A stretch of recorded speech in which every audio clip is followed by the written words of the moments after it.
Shalom, brothers and sisters. Welcome back to the channel. We've just completed the Passover and unleavened bread season, which I found to be very reflective, insightful, and revealing. And I hope you had a great season with yourself and with your families. And as I was reflecting during the course of this season, it came to my remembrance that we should have signs and wonders following the Most High's work. Whenever the Most High is involved with something, there should always be signs and wonders. And it's always been the case from the beginning of time that the Most High uses signs and wonders to confirm that He is in the midst of something. Now, if we go back to the first Exodus when Moshe was sent to free the children of Yasharal, the Most High used signs and wonders to confirm that Moshe indeed was his chosen prophet. And we know throughout the course of events that those signs and wonders that the Most High used was something that the others could not replicate. Even when they tried at the beginning to replicate certain signs and wonders, you saw that the Most High signs and wonders trumped their magicians and their things that they were doing.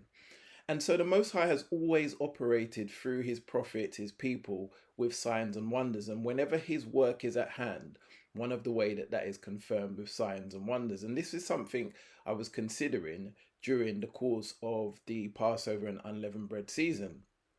It then so happened that a beloved on the channel asked for me to compile a list of signs and wonders when it comes to the Most High's calendar, because I had previously mentioned one or two signs that I saw that were giving me confirmation to say that the calendar is correct. And since then, there's been some more signs, some of which I've posted on community posts and put on comments on the pinned comment section. And this beloved was asking me, could I put them all together on one video? And so that's what I'm going to do today. And so the calendar of the Most High should also confirm signs and wonders that the Most High is speaking to his people, giving us the encouragement to know that these things are so. And so today, just for a brief bit of time, I want to go through some of the signs that have confirmed to me that the calendar is on track. And I know by the virtue of how the Most High operates that there is nothing that is a coincidence. Nothing is left down to chance.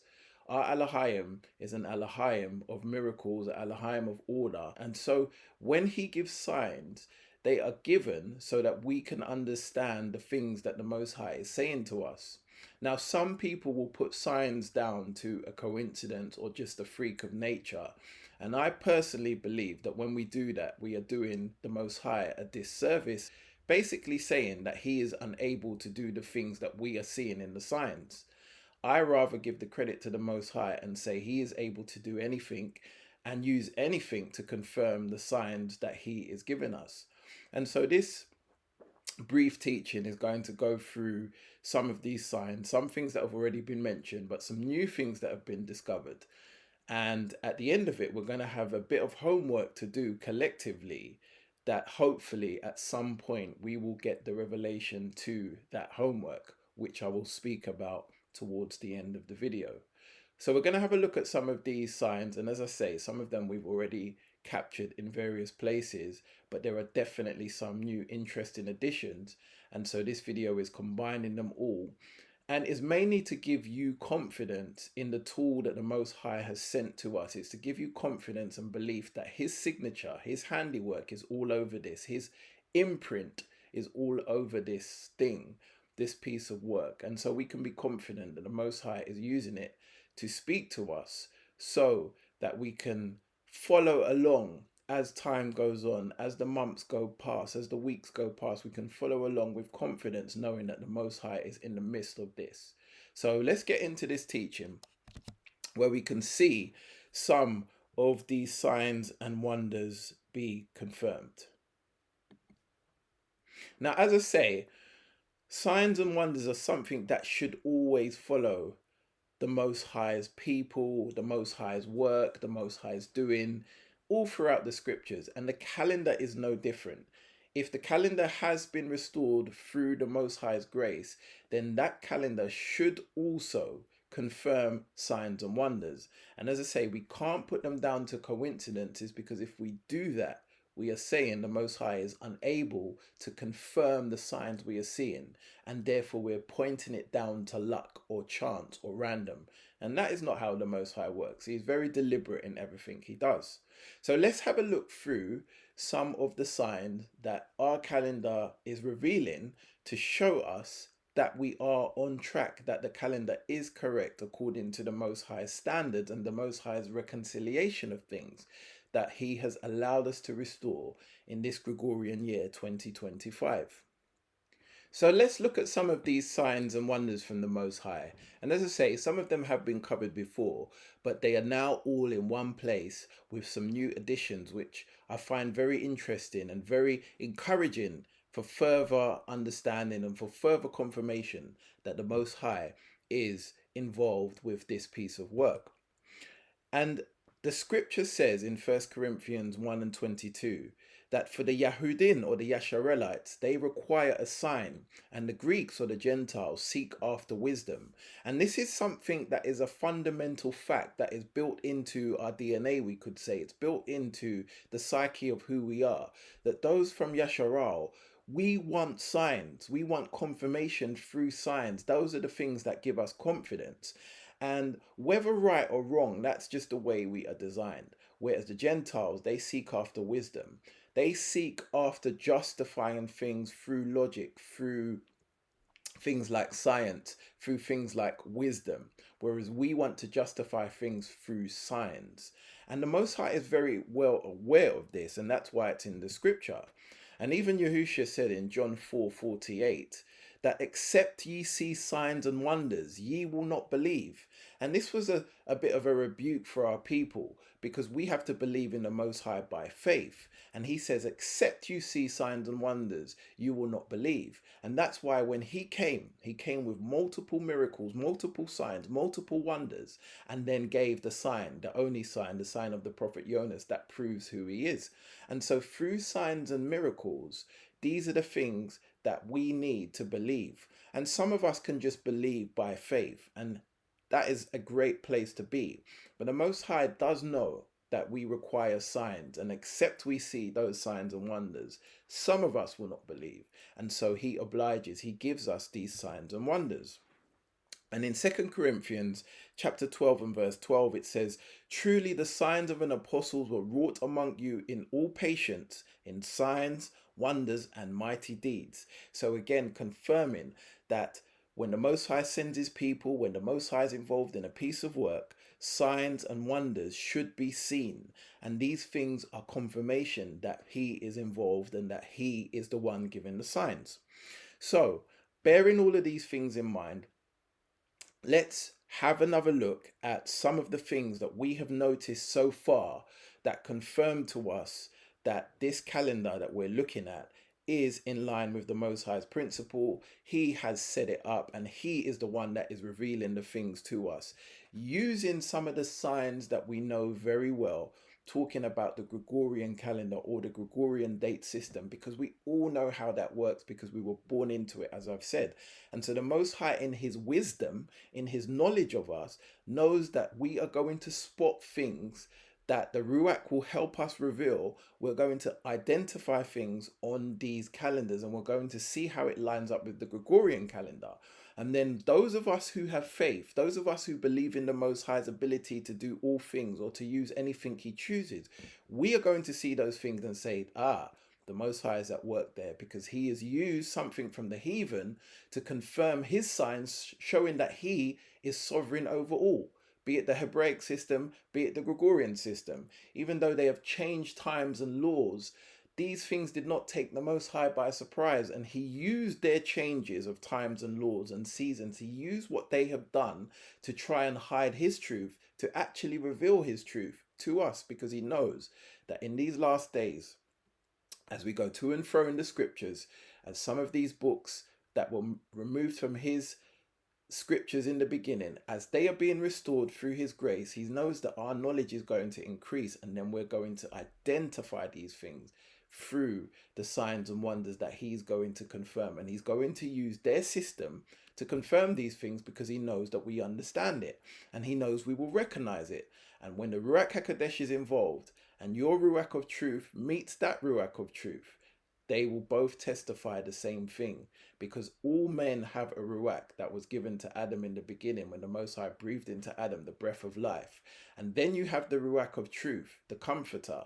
And when your ruach is mixed with the comforter, i.e. you've been converted unto the Most High and you have a portion of that Ruach HaKodesh in you, when your ruach meets that ruach, you will know when something is of truth or not. And that's why the Most High has used this system, because it is infallible. Nobody can take it away from you. It's not a sign that every single person will believe.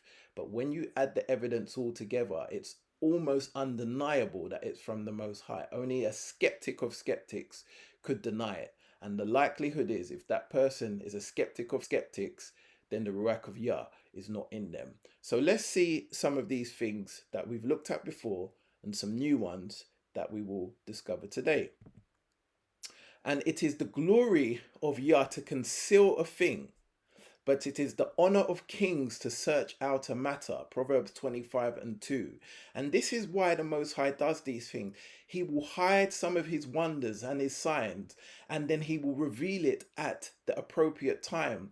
After somebody, as it says, the honor of kings to search it out, after somebody has searched out this matter, the Most High will then allow you to understand it through his Ruach HaKodesh. And ultimately, what that does is it gives him more glory. When you, as an individual, are trying to understand something, or you're looking for signs or wonders, or you may not even be looking, you may just be curious, observing something, and the Most High shows you something that is hidden in the scripture or hidden in his calendar.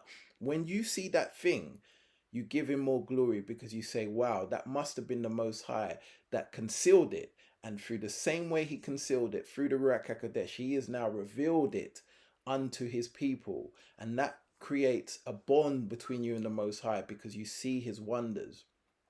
There is a scripture, I believe it's in Yochanan 21, towards the end of the book, where Yochanan, the narrator, says that some of these things were written so that you would believe. I'm just paraphrasing.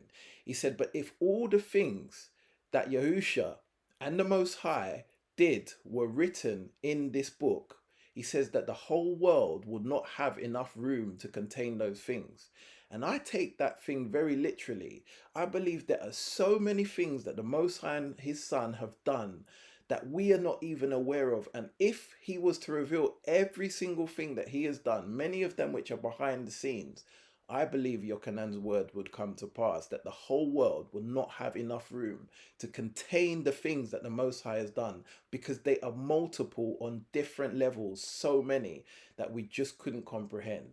And so he puts a group of things into his book, into his scriptures, so we could believe, because that should be enough for us. But if he was to reveal everything, we would not be able to deal with it. And I believe it's the same thing with his calendar. I believe he's put enough signs there for us to understand. And it is to his glory that he can hide a thing.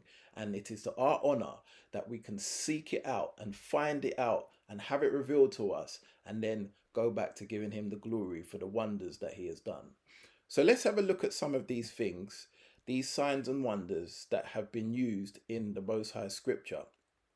Now, we've seen this one already in Deuteronomy 16:16, 3 times in a year shall all thy males appear before Yahweh Elohim in the place which he shall choose, in the feast of unleavened bread, and in the feast of weeks, and in the feast of tabernacles, and they shall not appear before Yah empty.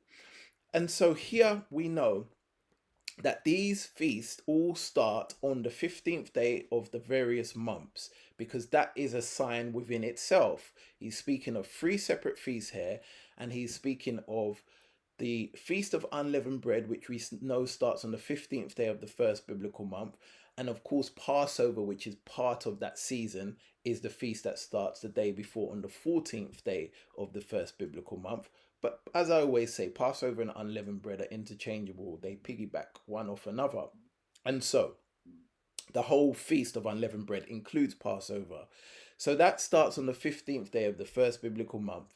According to our calendar, after doing the count, we get the Feast of Weeks, which starts on the 15th day of the third biblical month. And then we have the 15th day of the seventh biblical month, which is the Feast of Tabernacles. So these three feasts all start in the middle of the month, first, third, and seventh, respectively. And when we look on the Gregorian calendar, we see that the Passover on the 14th day of the first biblical month, just before the Feast of Unleavened Bread, that feast fell on the 1st of April 2025. So at the beginning of the Gregorian month. And then we see that the third month and the 15th day in the biblical month, the Feast of Weeks, starts on the 1st of June 2025. And then we see on the 15th day of the seventh biblical month, the Feast of Tabernacles, that also falls on the start of a new Gregorian month, October 25. So you've got the 1st of April, the 1st of June, and the 1st of October, corresponding with these three feasts that all start on those dates, which in itself shows us a sign, because the Most High knows we're going to recognize it. We're going to see these things. When the Ruach reveals it, we're going to see that these feasts start on these various days. And bear in mind, these signs can only work if you have the same start date as this calendar. If you have a different start date, they will not fall on the beginning of the various Gregorian months, and so they won't be a sign. And so one of the signs the Most High is using to confirm his calendar is he is using the Gregorian dates that we will pay attention to, because we know them like the back of our hand, and we will see that these dates is not a coincidence that the feasts are starting on the first of those Gregorian months, because he is able to do these things through his wisdom, his understanding, and his foreseeing of future things. And if we looked at this, for example, next year, these feast dates will not fall on those Gregorian dates, because the Gregorian dates will probably be changed by one day. But this particular year, they have all fallen on these dates. And so the Most High is confirming to us that now you are on track. This year, you have the calendar correct because of these signs I'm going to give you. Now, this leads on to another sign which I mentioned on a community post, I believe, or on a comment of a video. I can't exactly remember. But this is a great sign also that I believe, where according to the book of Enoch and the book of Jubilees, the days in the biblical months count should be 30 days, 30 days, and 31 days, and then repeat. So month 1 should have 30 days, month 2 should have 30 days, month 3 should have 31 days. Month 4 should have 30 days, month 5 should have 30 days, month 6 should have 31 days, and so on throughout the course of the year. And so the Most High, now giving us this first sign of these three respective feasts starting at the beginning of a Gregorian date, he has now shown us that the 1st of April 2025, or in the month of April in any year, in the month of June in any year, and in the month of October in any year, these months have 30 days in April, 30 days in June, and 31 days in October. So through the course of these months, the Most High has shown us the repetition of his sign of how the month should be: 30 days, 30 days, and 31 days. So he's used these same dates that the feasts all fall on to confirm his 30, 30, 31, and repeat count. And this is another sign to us to show us that the calendar is correct. And like I say, if your calendar starts on a different date, you're not going to get these signs. And likewise, if we look at the calendar for next year, these signs will not exactly line up because of the Gregorian system. The dates this year will be separate to the dates next year. And so he is confirming with us in this particular year that we are on track. And I believe these things, if you put them all down to coincidences, as I've said already, you do the Most High an injustice. But also, you say that he is unable to use these signs in the Gregorian calendar to get our attention. No, he's able to do all things that he so chooses. So you can put one or two of them down to coincidence if you're a skeptic. But by the time we go through them all, there is no way that they can all be coincidences. They are the Most High's handiwork. So these two things are great signs of independent of each other, but the Most High has used them to confirm that his calendar be true. And so let's look at some more signs and wonders. Now, this one I did mention on a recent community post where Exodus 12 and 18 says that in the first month, on the 14th day of the month at evening, ye shall eat unleavened bread until the 21st day of the month at evening. So from the first month on the 14th day up until the first month on the 21st day. And so if we count those days in terms of when we eat unleavened bread, we will see that it is 7 days for the Feast of Unleavened Bread and 1 day for the Feast of Passover, which is in total 8 days, from the 14th to the 21st inclusive. And then when we look on our calendar, we see that the 14th day of the first biblical month at evening was April the 1st, which equates to the first day of eating unleavened bread. And then the 15th day at evening was April the 2nd, which equates to the second day of eating unleavened bread. And the 16th day equates to April the 3rd day of eating unleavened bread. Then the 17th day at evening, April the 4th day of eating unleavened bread, and so on. The 18th was April the 5th day. The 19th was April the 6th day. The 20th was April the 7th day. And the 21st was April the 8th day of eating unleavened bread. So all of these dates correspond to the Gregorian date of the same day of eating unleavened bread. The count is 1 to 8. Exactly what the scripture says. And the Most High used the months to confirm that we are on track. He used the Gregorian months and dates, i.e. April the 1st to April the 8th, telling us that on each one of those days, you eat a piece of unleavened bread at evening. And it verifies it in the scripture. So again, this cannot be a coincidence, because if your calendar starts on the wrong date, for example, if it starts the next day to what this calendar starts on, then your Passover would have been on April the 2nd, which would have been the first day of eating unleavened bread. So the second will not match the first. Whereas on this calendar, we see that the first matches the first day, the second matches the second day, all the way through to the 8th day. And again, this is a miraculous sign that the Most High is using to confirm the things of this calendar. And as I've said time and time again, that signs and wonders should confirm his handiwork. They should follow his handiwork. Now let's have a look at this one on the calendar to see it in more detail. So here we have the scripture: from the 14th day of the month at evening, you shall eat unleavened bread until the 21st day at month at evening. So here's the 14th day. The 1st of April is the first day of eating unleavened bread at evening. The 2nd of April is the second day of eating unleavened bread at evening, all the way through to the 3rd, the 4th, the 5th, the 6th, the 7th, and then the 8th of April is the last day, on the 21st day of the first biblical month, just as it says in the scripture. And this is the last day of eating unleavened bread at evening, which is 8 times. Once on Passover, and then the 7 times on the Feast of Unleavened Bread, equaling 8 days in total, from the 14th day of the first biblical month at evening to the 21st day of the first biblical month at evening inclusive. And again, what a miraculous sign to show us that we are on track. So we need to be confident in the calendar, and we need to be confident in the signs the Most High has given us, because as I've said, if your calendar starts a day later, a week later, a day earlier, none of these signs will match up. They will not meet the Gregorian dates.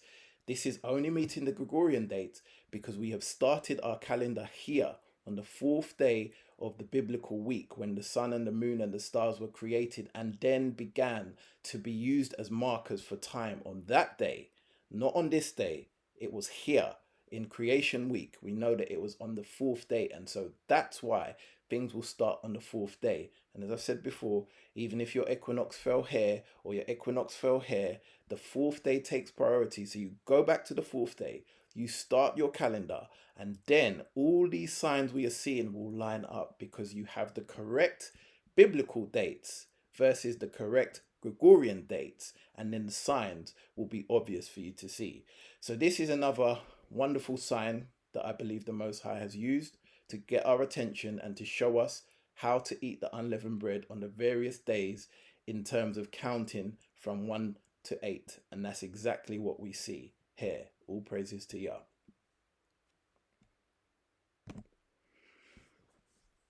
So, more signs and wonders. Now, the Most High has even used second Passover and second unleavened bread to confirm more signs and wonders. This was something that I recognized during the course of this season.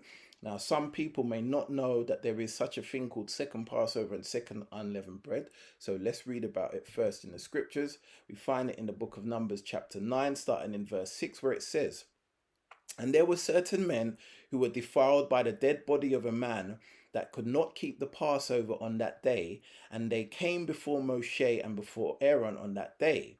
And those men said unto him, We are defiled by the dead body of a man, wherefore we are kept aback, that we may not offer an offering of Yah in his appointed season amongst the children of Yasharal."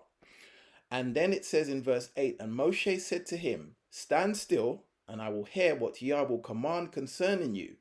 And Yah spake unto Moshe, saying, Speak unto the children of Yasharal, saying, If any man of you or of your prosperity will be unclean by reason of a dead body, or in a journey afar off, yet he shall keep the Passover unto Yah."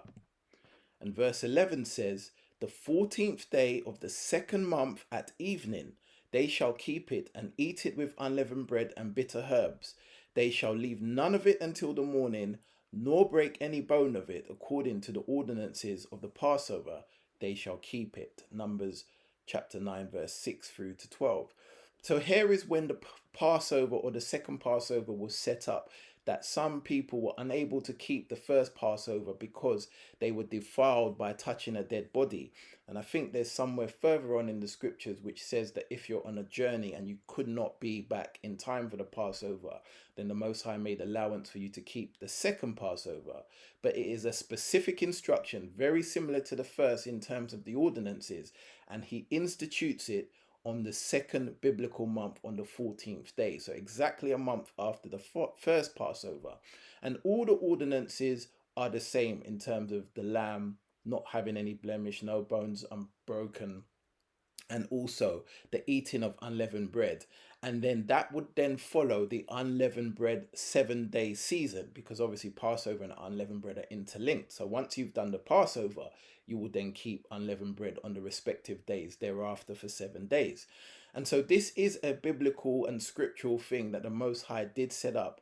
And just bear in mind, Yasharal, we should not be using this as an excuse not to keep the first Passover. This is specifically in these situations when somebody's defiled by a dead body, or somebody's on an emergency journey, which I believe it talks about more in the book of Kings. So we should be keeping the Passover on the correct date in the first biblical month on the 14th day, and unleavened bread on the 15th day through to the 21st of the first biblical month. But if an emergency takes place that is biblically defined, then the Most High has made an allowance on the second month at evening. And so just as we saw on the first Passover, on the first biblical month, on the 14th day, we saw the signs, we see the exact same signs on the second Passover. Now, I haven't put the second Passover on the calendar, but we know the dates. It is the 14th day of the second biblical month. And we are going to see the exact same signs, which is the schedule for eating unleavened bread. So on the 14th day at evening would equate to May the 1st, and May the 1st would be the first day of eating unleavened bread, which would be the second Passover. Then on the 15th day at evening is May the 2nd, which is the second day of eating unleavened bread, which would be the first day of unleavened bread. So you have 1 day of eating unleavened bread on the Passover, then you have 7 days eating unleavened bread during the unleavened bread season. And so all the dates, the 16th on the 3rd of May being the third day of eating unleavened bread, the 17th on the 4th of May being the fourth day of eating unleavened bread, and so on, all the way through to the 21st day at evening, which is May the 8th, and equates to the 8th day of eating unleavened bread. The Most High has given us the same signs he gave us for the first Passover in the second Passover, so that we know we are on track. And we can see that if we look at the calendar in the second biblical month. We can see that the Passover would fall on the 14th day of the second biblical month, which equates to May the 1st. And that would be your first day of eating unleavened bread in the evening. then we can see that on the 15th day of the second biblical month, which would be the start of the second unleavened bread, if you've missed the first one, that would fall on the 2nd of May and would be the second day of eating unleavened bread in the evening. And the feast would last for, in total, 7 days of unleavened bread and 1 day of Passover. And just as the scripture says that in the second month of the 14th day, that these things would take effect, and these things would be part of the second ordinance of Passover, just like the first Passover in Exodus 12, where it says in the first month, now it will be in the second month. So it says in the second month, on the 14th day of the month at evening, ye shall eat unleavened bread until the 21st day of the month at evening.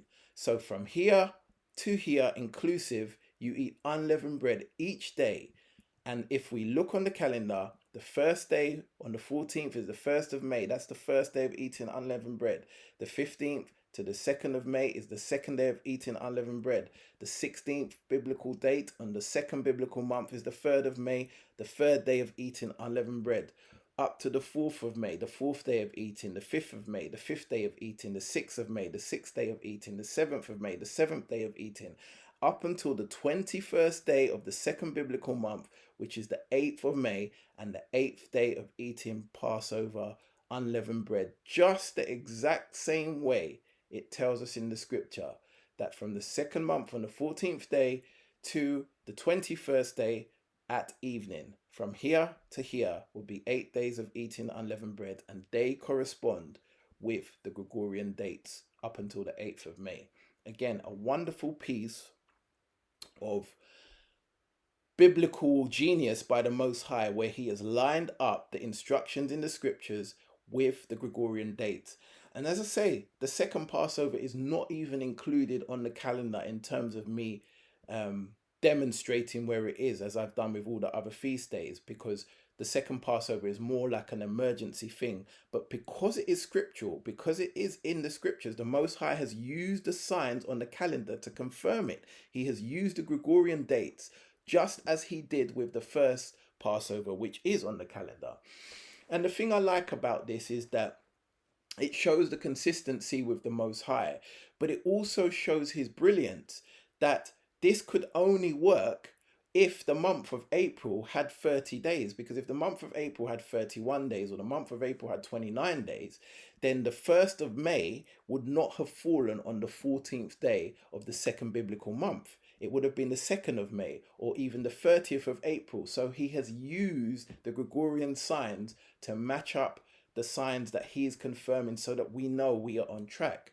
And like I said before, if your calendar started on a different date to this, none of these signs would match up. All you have to do is take any calendar that you find. If it doesn't start on the same date as this calendar, see if any of these signs will line up. They won't. They won't have any signs or wonders following them, because the Most High is not using those tools. He is using this restored calendar, and he's showing the signs to confirm it. So please don't take these signs as coincidences, because that's doing the Most High a disservice. If you take one or two of them as a coincidence, you cannot take all of them as a coincidence. It's absolutely not possible. They all must be part of the design that the Most High has done, and he's using the Ruach to help us to restore and to reveal these truths as we go on. So this was another sign that the Ruach revealed to me, which, as I say, was really remarkable, because the second Passover is not even something we've listed on the calendar. Yet the Most High, through his scriptures and through the Gregorian dates, has confirmed that it's the same sign he gave us on the first Passover, and only by his brilliance can this be done. And then we come to the third biblical month on the 15th day, which we have seen by multiple witnesses in part 1 of the teaching on the restored Hebrew calendar, that this day of the Feast of Weeks, or Shavuot, or Pentecost, should fall on the 15th day of the third biblical month. And this date is in multiple scriptures, like Jubilee 15:1, like Jubilees 44:1-5, and other places in Jubilees and other places in other books. Multiple places confirm this date. And not only are they confirmed by the scriptures, which is witness in itself. They are also confirmed by the count that we did, and also confirmed by the signs within that count. And so this has already been covered, but just so it's in one place, we know that in Leviticus 23 and 15, which is the verse that instructs us how to do the count to get to this date, telling us to count from 7 Sabbaths, and after the 7 Sabbaths, number the days, and the 50th day, the day after the 7 Sabbaths, 7 times 7 is 49. On the morrow, the next day, which is the day after, which is the 50th day, it would bring us to this point. But we also know that the Most High used signs to confirm it, where it says Leviticus 23 and 15. If we split it up, we see Leviticus 2, 3, 1, 5. The 315 represents the third biblical month on the 15th day. And the 2 represents when to start the count, because we know, if we understand how things work, we know that the second time we see the first fruits being presented is the time we start the count. The first time was when Messiah was presented as the wave sheaf, which is the first of the first. And then we have the first fruits, which is the other part of the wave sheaf when they were presented the week after. This is very clear if you understand how to reconcile the scriptures in a chronological order. You see that that's what the 2 represents. Messiah is the first of the first, and then after Messiah you have the first, which is the first fruits. And so when you get to the second time you count the first fruits, as in the group harvest of first fruits, it leads us to 3 and 15, the third biblical month on the 15th day. And that is what is hidden here, that the Most High has done. And only through his Ruach can we receive and understand this. And only through having faith in his ability to do this can we see and understand it. And if we can't see that, or if we see it and put it down to some coincidence or some other fact, we are not doing our Elohim any justice at all. We are saying he is not able. Oh, he is able. Believe he is able, and he is willing. And through his Ruach, he is revealing these signs and wonders that in Leviticus 23 and 15, the verse that instructs us to get to this date, he has hidden that it is 3 and 15, the 15th day of the third biblical month, as to when that feast will start. Another wonderful piece of intricacy by the Most High. And so as we continue to go through the calendar, we see various signs and wonders. Biblical month 4, we have no feast day. We get to biblical month 5, and we have the Feast of New Wine, which is part of Shavuot, the second part of Shavuot. And when I was studying through this calendar, or just reflecting, I felt the Ruach say to me that there is a hidden sign or confirmation in every feast date on this calendar, even including some of the feast dates not listed in Leviticus 23, like what we saw in second Passover. It's not listed in Leviticus 23. And another sign, which I'll show you at the end, which is not in Leviticus 23, but there is still a sign within that sign. And so I believe the Most High has hidden a feast date sign in each feast, and it is up to us through the Ruach as time goes on to reveal them.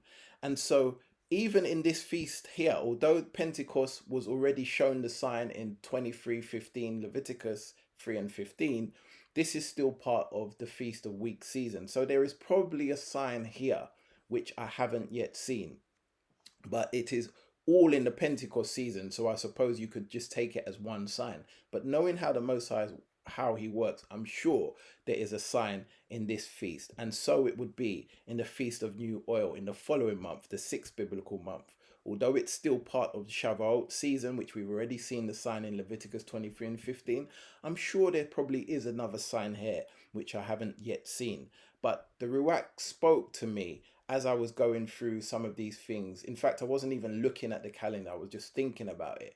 And the Ruach spoke to me and said, there is a sign in every feast date, but you have to look very closely to find it. And since that confirmation, I found 1 or 2 other signs, some of them which I've shown in this calendar, and one of them which I even found on this very date that I'm recording this video, that the Ruach again spoke to me and said, you just have to look closely, you will see the sign. So let me show you that one in the 7th biblical month. Now, one of the signs we've already uncovered in this one, which I'll go through again. But this is the sign the Most High revealed to me literally half an hour before starting to record this video, because I couldn't find or hadn't found the sign in the Feast of Trumpets. So the Feast of Trumpets falls on the first biblical date of the 7th biblical month. And I was looking at the Gregorian date of the 17th, and I couldn't see the sign, or I wasn't sure where the sign was, but the Ruach had confirmed it. So I knew it was there. It just had to be studied hard enough. And so what the Most High showed me is that the 17th of September is the date for the Feast of Trumpets. And within that date, now remember, it's only the 17th of September if you started your calendar on the same date as mine. Because if you started your calendar one day after, it means that your Feast of Trumpets would fall on the 18th of September, which is my second day of the 7th biblical month. That would be your first day of the 7th biblical month. And so because it started on the correct date, the 17th of September is the first day of the 7th biblical month, which is the Feast of Trumpets. And what the Most High showed me literally half an hour before recording this video is he said the 17th of September stands for the 1 in the 17th is the first day. And of course, the 7 in the 17th is the 7th biblical month. So even within this date, you have the first day of the 7th biblical month gives you the Feast of Trumpets, which is on the 17th of September, only falling in line because the date of the calendar was correct. Like I say, if your calendar started a day later, you would have the 18th of September as the Feast of Trumpets, and then that sign would not be confirmed. The first day of the 7th biblical month, the 1 representing the 1 in 17, the 7 representing the 7 in the 17. A perfect example of the Most High's brilliance. And again, like I say, this was literally just revealed. So I know that there is a feast date in every feast. There is a sign. I know that. There's just one more that I have not yet seen. If you include the Feast of Weeks, Feast of New Wine, Feast of New Oil, those two as well. But there's one feast in Leviticus 23, which is the Day of Atonement, which starts on the 10th day of the 7th biblical month. But you start it from the 9th because it's from evening to evening. I haven't seen the sign here yet, but I have no doubt maybe as the year goes on, as we draw towards that feast, or when the Most High says it's time, I have no doubt there is a sign there. And then we have the other sign that we have already seen, which falls in the Feast of Tabernacles, which is on the 15th day of the 7th biblical month, which is the 1st of October on the Gregorian calendar. And each day of the feast coincides with October. So if we look at this feast date, we see the 15th day of the 7th biblical month, the start of Feast of Tabernacles, day 1. Day 1 falls on the 1st of October. And so day 2 would fall on the 2nd of October. Day 3 on the 3rd, day 4 on the 4th, day 5 on the 5th, day 6 on the 6th, day 7 on the 7th. And then when we get to day 8, or which is referred to as the 8th day, or the last great day of the Feast of Tabernacles, just when it finishes, that 8th day falls on the 8th of October. And so each day corresponds to the date in the Gregorian date, which again, as I say, is another sign, and a sign you can only get if your start date of your calendar matches the start date of this calendar. And these are things that the Most High has confirmed. So even in this feast, he has confirmed an 8-day sign, if you will, matching the Gregorian dates. Again, another wonderful piece of intricacy that only the Most High can do. And so he has given us all these signs. And like I said, put one or two of them down to coincidences if you're a skeptic. But to put all of them down to a random event, that these are just coincidences, it cannot be so. It must be because the Most High is confirming things to us with signs and wonders. And one more sign, which again is not even on this Leviticus 23 of his appointed moeds or his moedims is not even listed there, but because I put it on the calendar just to recognize it, because it is on there, we find it when we go to the 9th biblical month. So is the 8th biblical month. When we go to the 9th biblical month, we have the Feast of Dedication, which is listed in these scriptures here. And this feast starts on the 25th day of the 9th biblical month. So this is an 8-day feast. The 25th day equates to the first day, which is on the 10th of December, and all the way through to the 17th of December inclusive. Now, when I looked at this, I saw, again, through the Ruach HaKodesh, not through my understanding or my own intelligence, is purely through the Ruach, that the Ruach said when you add the Gregorian dates together, it will correspond to the day of the feast. So 1 plus 0 equals 1, which is day 1. And for 11, 1 plus 1 equals 2, which is day 2. And the same for 12. 1 plus 2 equals day 3, which is the third day of the feast. And same for the fourth day of the feast. 1 plus 3 equals 4. 1 plus 4 equals 5. 1 plus 5 equals 6. 1 plus 6 equals 7. And then when we move to the 10th month, which is the last day of this feast, which we find in the 10th month, the last day of the feast, the 8th day of that feast, when you add 1 plus 7, the 17th of December, you get 8, which is the 8th day, and a new beginning, because 8 represents the number of a new beginning right at the start of the 10th biblical month. So again, even within these feasts that is not even listed as an appointed time, we see the Most High's brilliance working through there, that the Gregorian dates are confirming that the calendar is correct and is on track. So all of these things are wonderful signs. They are not coincidences. Each and every one is by the Most High's design. And as I say, it's only the Day of Atonement that I haven't yet seen the sign, but I know it's there and I know it will be revealed when the Most High is willing. And so through your comments, perhaps you will get the understanding of that particular sign in that date. And as a body, we can all come together to have understanding. So if you do find any signs for the Day of Atonement according to the dates on this calendar, the Gregorian dates, please do leave a comment, and so we can work together to find out. But I have no doubt that when the time is right, that will also be revealed by the Most High. And so take all these things to him, understand what he is speaking to us on, and that he is showing us and confirming these things, and know that they cannot be coincidences, because our Elohim can do all things, and he can use anything he chooses, including a Gregorian calendar, to confirm signs and wonders to us. And it makes sense that he would do that, because he knows that's what we understand. Although we are trying to understand the Hebraic system and we're trying to come out of these things, the world still operates on it. And so because we are in the world, not of the world, but in the world, we still have to use these systems. And so he's using the same system that they have changed through times and laws. He's using that same change to put them to shame by confirming his truth within their system. How brilliant is he at all these things? So take these things to him. Keep searching them out for yourself. If you can find a Day of Atonement sign, please post that on comments. I'm sure it will come when the time is right. But all I know is the Most High is definitely working, and we have to have faith in him and believe that he is who he says he is and can do anything he so chooses. And then we will have the confirmation that we need. And remember, that it is the glory of Yah to conceal a thing, and the honor of kings to search it out.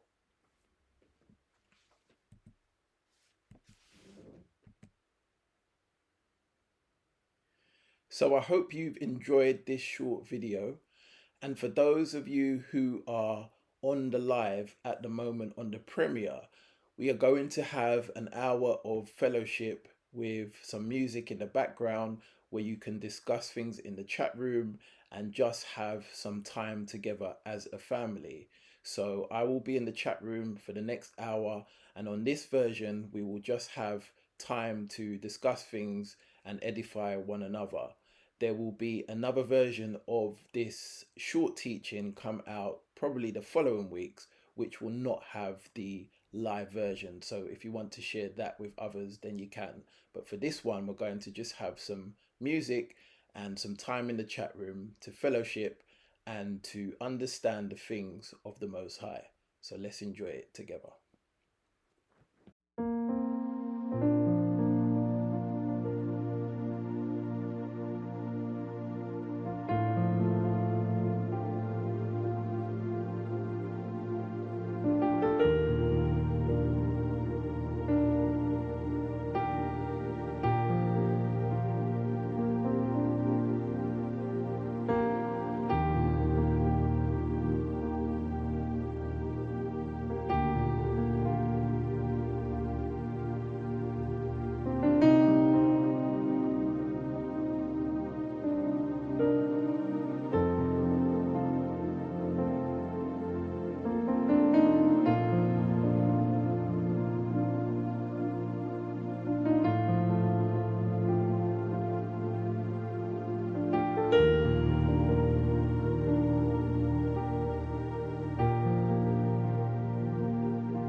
So we've come to the end of the teaching, one that shows us multiple things where the Most High is confirming that He is in the midst of this calendar.